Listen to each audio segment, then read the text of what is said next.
అందరికీ నమస్కారం. భగవద్గీత 8వ అధ్యాయం అక్షర బ్రహ్మయోగంలో 3వ శ్లోకం.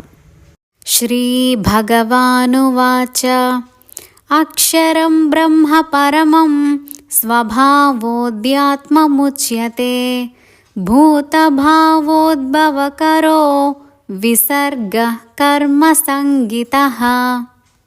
బ్రహ్మ అంటే అక్షరము, అంటే క్షరము కానిది, నాశనము లేనిది, అంతకంటే పెద్దది, గొప్పది, ఉత్తమమైనది మరొకటి లేదు.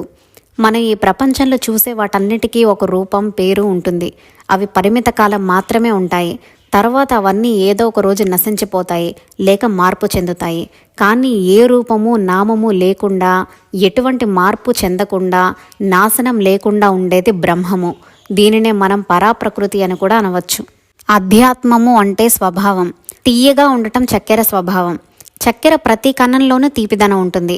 అలాగే కాల్చడం అగ్ని స్వభావం. చిన్న నిప్పురవ్వైనా పెద్ద దావానలమైనా కాల్చడం దాని స్వభావం. ఈ స్వభావం కంటికి కనపడదు, అనుభవంతోనే తెలుసుకోవాలి.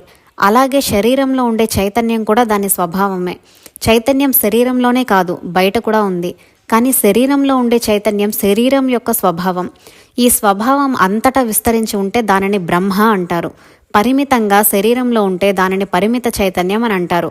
దానిని అధ్యాత్మ, జీవాత్మ అని కూడా అంటారు. కర్మ అంటే ఈ సృష్టిని కొనసాగించడానికి అవసరమైన పనులే కర్మలు. ఒక పని చేయాలని అనుకుని, అంటే సంకల్పించి చేసే పనులే కర్మలు. అనుకోకుండా జరిగే కర్మలు వేరే ఉన్నాయి. శ్వాస పీల్చడం, జీర్ణక్రియ, ఇవన్నీ అంతర్గత కర్మలు. ఇవి మనం చేయాలని అనుకోకుండా జరిగిపోతూ ఉంటాయి. కాబట్టి మనం చేయాలని అనుకుని చేసేవే కర్మలు. ఆ కర్మలు సృష్టికి కారణమవుతాయి. యజ్ఞయాగములు, పూజలు, వ్రతములు, ఆరాధనములు, ధ్యానము, నిష్కామయోగములు, దానములు, సృష్టి కార్యము, ఇవన్నీ కర్మలు. ఇవి మానవుల సుఖ సంతోషాలను వర్ధిల్ల చేసేవి. వీటినే సత్కర్మలు అని కూడా అంటారు. సత్కర్మలు కానివి దుష్కర్మలు. వాటి వలన దుఃఖం కలుగుతుంది.